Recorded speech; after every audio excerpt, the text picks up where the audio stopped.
सुप्रभात, good morning. India unlimited in digital news चॅनलमध्ये सगळ्यांचं स्वागत आहे.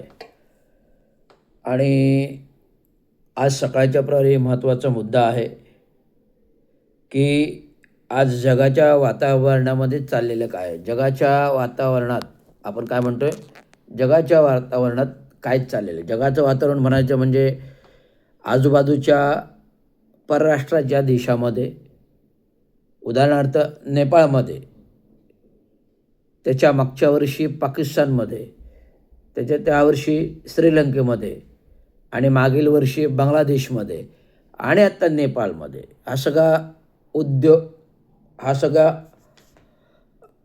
आगडोंब उसळतोय. सरकारच्या विरोधात का उसळतोय आम्ही माहीत नाही. माझा जन्म झाल्यापासून तरी आज एवढी मला वर्ष झाली. मी लहानपणापासून अनेक डोळ्याने क्रांती पाहिल्या. माझ्या कुटुंबाने म्हणजे माझे वडील, आजोबा, पंजोबा यांनी क्रांती पाहिल्या. आता माझ्या कुटुंबाने बाबासाहेब आंबेडकरांना, डॉक्टर बाबासाहेब आंबेडकरांना जवळून बघितलेलं आहे, जिवंतपणे बघितलेलं आहे. आणि माझे सासरे हे तर डॉक्टर बाबासाहेब आंबेडकरांच्या जिवंतपणे पायाजवळ बसलेले आहेत, वय वर्ष 5 त्या काळी. आणि नंतर मोठेपणी शिकून सवरून PhD मिळून, PhD केमिस्ट्री होऊन डॉक्टर बाबासाहेब आंबेडकरांनीच त्यांना सिद्धार्थ कॉलेजमध्ये प्रिन्सिपल, मुख्याध्यापक बनवले. त्या संपूर्ण कुटुंबामध्ये त्या काही सगळेजण उच्च शिक्षित, कोणी करन्सी प्रेसचे डायरेक्टर, कोणी रिझर्व्ह बँकेचे अधिकारी, कोणी विविध पोलीस खात्यात IPS अधिकारी, कोणी विविध इन्कम टॅक्स IS अधिकारी, कुणी तरी मंत्रालयामध्ये मुख्य सचिव IS अधिकारी मुख्यमंत्र्यांचे विलासराव देशमुखांच्या वेळेस होते, कोणी शिपिंग कॉर्पोरेशनमध्ये, कोणी महानगरपालिका क्षेत्रामध्ये अभियंते, कोणी अन्न निरीक्षक म्हणून अधिकारी पदावरती, आणि कोणी डॉक्टरेट म्हणून डॉक्टर आरोग्य पदावरती, आणि खाजगी क्षेत्रात डॉक्टर व्यवसाय आणि हॉस्पिटलमध्ये कोणी प्रावीण्य. आणि आता त्यांच्या पिढ्या आणि पिढ्या जे काही येत आहेत ते पूर्ण विदेशामध्ये आहेत. आता पूर्वीचा का आमचा हा जुना होता, जो आम्ही आमच्या देशाला पकडून राहिलो, पण येणाऱ्या आमच्या पिढ्या ज्या आहेत, येणाऱ्या आमच्या पिढ्या ज्या आहेत ते विदेशामध्ये आहेत. कोणी अमेरिका, कोणी लंडन, कोणी न्यूयॉर्क, कोणी ऑस्ट्रेलिया, अशा विविध आंतरराष्ट्रीय देशामध्ये स्थिर स्थावर शिक्षण घेत आहेत. माझा भाचा एक मोठ्या कंपनीचा CEO म्हणून अमेरिकेमध्ये आहे. तर अशा प्रकारचं सर्व नवीन पिढी शिकून सवरून येते. पण आज आपल्या देशामध्ये चाललंय काय, तर बाहेरच्या बाजूच्या राष्ट्रामध्ये जनतेचा आक्षोभ डोंब उठतो. डायरेक्ट नेपाळमध्ये संसदेवर हल्ला होतो. हल्ला नाही म्हणतात, जनतेचा आगडोंब उसळतो. संसदेवर चाल करून जातात, आगी लावतात. तिकडच्या पंतप्रधानांना, मंत्र्यांना रस्त्यावर पळून पळून मारलं जातं आहे, त्यांची घरं जळाली जात आहेत, आगडोंब उसळला जातो आहे. तर असा उद्रेक का होतं आहे, तर त्यांनी तिकडे लावलेली सोशल मीडियावरती बंदी, सोशल मीडियावर बंदी केल्यामुळे हा उद्रेक नाही झाला. तो वाढती बेरोजगारी, वाढती बेकारी, वाढती महागाई, वाढती बेरोजगारी, वाढती बेकारी, वाढती महागाई ह्याच्या, आणि वाढता भ्रष्टाचार, वाढती बेरोजगारी, वाढती महागाई, वाढता भ्रष्टाचार, या संपूर्ण व्याधींनी पेडलेला जनता आज आगडोंब उसळणार नाही ते काय होणार. नेपाळ एक राष्ट्र, एक भारताच्या कुठल्या तरी कोपऱ्यातल्या राज्य एवढं आहे. परंतु हे राज्य, हे राष्ट्र जर आपल्या न्यायमूलक हक्कासाठी जर आगडून उचलू शकतं, आज तशीच परिस्थिती भारतामध्येही आहे. आज भारतामध्ये एवढा प्रचंड भ्रष्टाचार बोकाळला आहे, प्रचंड भ्रष्टाचार बोकाळला आहे, प्रचंड भ्रष्टाचार बोकाळला की देशाचे पंतप्रधान यांनी स्वतःहून देश विकायला काढलेला आहे. कुठलीच सेवा अशी ठेवली नाही की ते खाजगीकरण केलेलं नाही, विकलेलं नाही. कुठलंही क्षेत्र असो, गोरगरिबांचं, शेतकऱ्यांचं क्षेत्र असो, ते खाजगी क्षेत्रामध्ये आणलेलं आहे. आता अदानी अंबानी स्वतः शेतीचे प्लांट आहेत, भाजीपाल्याचे मळे आहेत, प्लांट आहेत. त्यामुळे तुम्ही आम्ही गोरगरीब शेतकरी आता त्याच्यापुढे टिकावं लागणार नाही. तर संपूर्ण भारतामध्ये ॲग्रो सगळे भारतामध्ये ॲग्रो इंडिया स्थापन करून ह्या कंपन्या भाजीपाला पुरवतात. रिटेल शॉप्समध्ये उतरलेल्या आहेत, रिटेल शॉप्समध्ये मार्केटिंगमध्ये या संपूर्ण कंपन्या उतरलेल्या आहेत. शेतकरीच्या मार्केटिंगमध्ये हे कंपन्या उतरल्या आहेत. कुठल्या कंपन्या फिल्म क्षेत्रामध्ये उतरलेल्या आहेत. आता जे आता AI टेक्निक येते, ते AI टेक्निकमध्ये पण आता रिलायन्स उतरते आहे. वीज बिल, जे वीज बिल MSEB आपल्याला वीज बिलं द्यायची, त्याचं खाजगीकरण होऊन अंदाजे अंबानी, रिलायन्सवाले सुद्धा या क्षेत्रामध्ये, इलेक्ट्रिसिटी क्षेत्रामध्ये उतरलेले आहेत. आता विकास कामांचे डेव्हलपमेंट म्हणजे लोकांची घरं, बिल्डिंग्स बांधणे, ह्या क्षेत्रामध्ये लोक उतरले आहेत. आता विविध गोरगरिबांचे भूखंड, आत्ताच बघा ना, धारावीचा संपूर्ण विकास या सरकारने अदानीला दिलेला आहे. आता अदानीचं ह्याबाबत काय एक्सपिरियन्स आहे? आज मार्केटमध्ये कन्स्ट्रक्शनच्या बाबतीत अदानीचं नाव खराब आहे.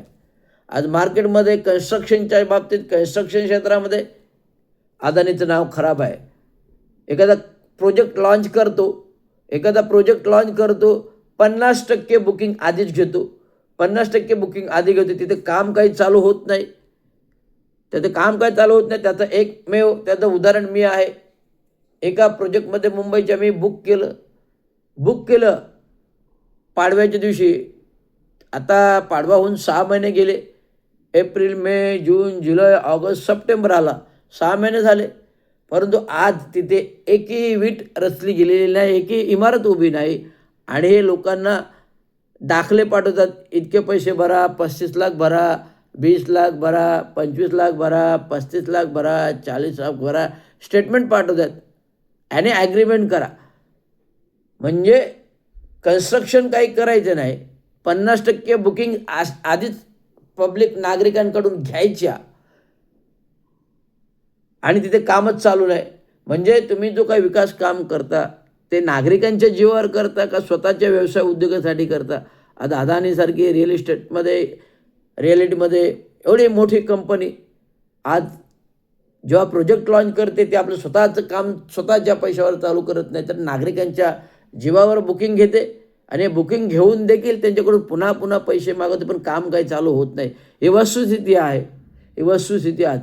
हजारो गडगंज मालमत्ता, सगळं लोकप्रतिनिधी, आमदार, खासदार यांच्या नावावर विविध विकास कामे, SRA असो, झोपडपट्टी असो, क्लस्टर असो, हे सगळं स्कॅम चालू आहे.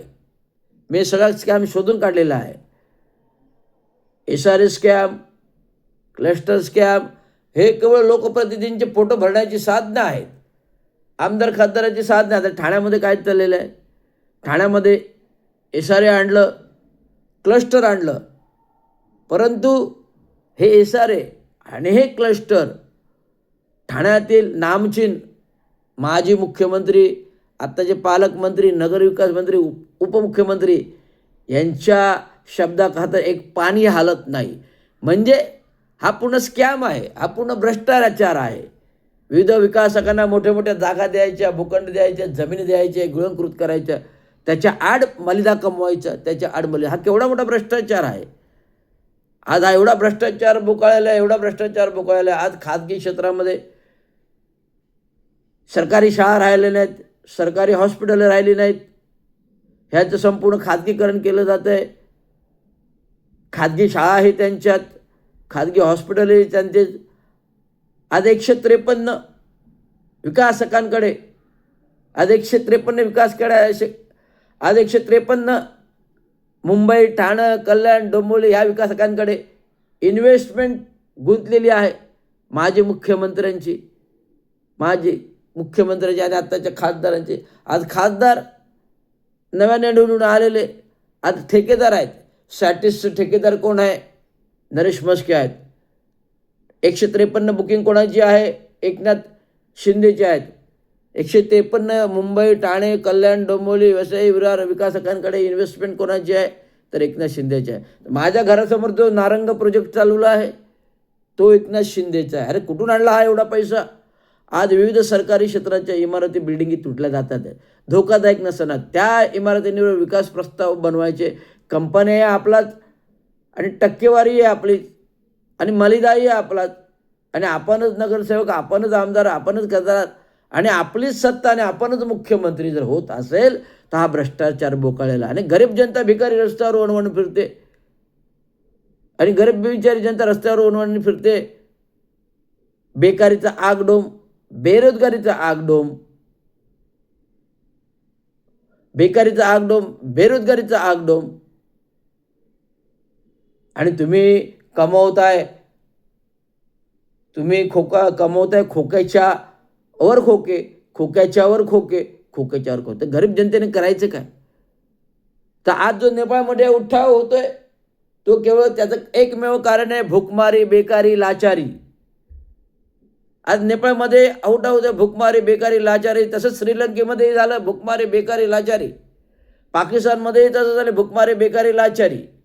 बांगलादेशामध्येही तसंच झालं भूकमारी, बेकारी, लाचारी. मग आता भारतामध्ये पण तीच परिस्थिती यायची शक्यता आहे. आता भारतामध्ये पण तीच परिस्थिती सध्या चालू आहे. भूकमारी, बेकारी, लाचारी. पेट्रोलचे भाव गगनाला, डिझेलचे भाव गगनाला. आज आंतरराष्ट्रीय पातळीवर डिझेलचे भाव 35 रुपये लिटर आहे. आज आंतरराष्ट्रीय बाजारभावामध्ये पेट्रोलचे दर किती आहेत? 35 रुपये आहेत. आणि ह्याच देशामध्ये आपल्या आज 110, 100 रुपये या भावामध्ये घेतो. काय चाललंय? कसं चाललंय? कुठे घेऊन जाणार? कुठला देश जाणार? लोकशाही पूर्ण मोडीत काढलेली आहे. कायदा सुव्यवस्था राहिलेच नाही. लोकशाही तंत्रप्रणालीला आरेरावीपणात चालू आहे. दादागिरी चालू आहे. खून, डकेते, मर्डर्स, लुटमार, चोरी हा संपूर्ण प्रकार कायदा सुव्यवस्था राहत नाही. गृहमंत्री करतात काय? देशाचे आणि राज्यमंत्र्याचे. आज बलात्काराचा आगडोंब उलटून बलात्काराला पकडलं जातं, त्याचा एन्काउंटर केला जातो. मग न्यायव्यवस्था करते काय? आज निवडणुकाच्या माध्यमातून पूर्ण भ्रष्टाचार चालू आहे. निवडणुकीच्या माध्यमातून भ्रष्टाचार. आपल्याला पाहिजे तसा कायदा व्हायचा, 370 कलम कायदा, गुन्हेगारी कायदा, जनसुरक्षा कायदा, त्रिभाषिक कायदा, कामगार कायदे मोडीत काढायचे, शेतकरी कायदे मोडीत काढायचे. आता कामाचे 12 तास. तर लोकांनी जगायचं कसं? नोकरी करायची कशी? काम करायची? जर कामगारांचे 12 तास झाले तर लोक नोकरी करणार कसे? जर या संपूर्ण गोष्टीला महाराष्ट्र ऑल इंडिया कामगार सेना, महाराष्ट्र म्युनिसिपल कर्मचारी युनियन, महाराष्ट्र अभियंता असोसिएशन युनियन, परिवर्तन कामगार सेना नाशिक, महाराष्ट्र एसटी महामंडळ कर्मचारी युनियन, महाराष्ट्र राज्य पोलीस कर्मचारी युनियन, महाराष्ट्र राज्य स्वतंत्र मजूर पक्ष, इंडिपेंडंट लेबर पार्टी ही स्वतंत्रपणे आज या भ्रष्टाचाराविरुद्ध आवाज उठवणार आणि न्याय हक्कासाठी जे संविधानाने आम्हाला दिलेले आहे त्याच्यावर लढा उभारणार. जे न्याय हक्काचे संविधानाने आम्हाला अधिकार दिले त्याच्याविरुद्ध लढा उभारणार आणि भ्रष्टाचाराचा आगडोम भारतात पण उसळणार. एवढं सांगतो. धन्यवाद. जय भीम, जय महाराष्ट्र.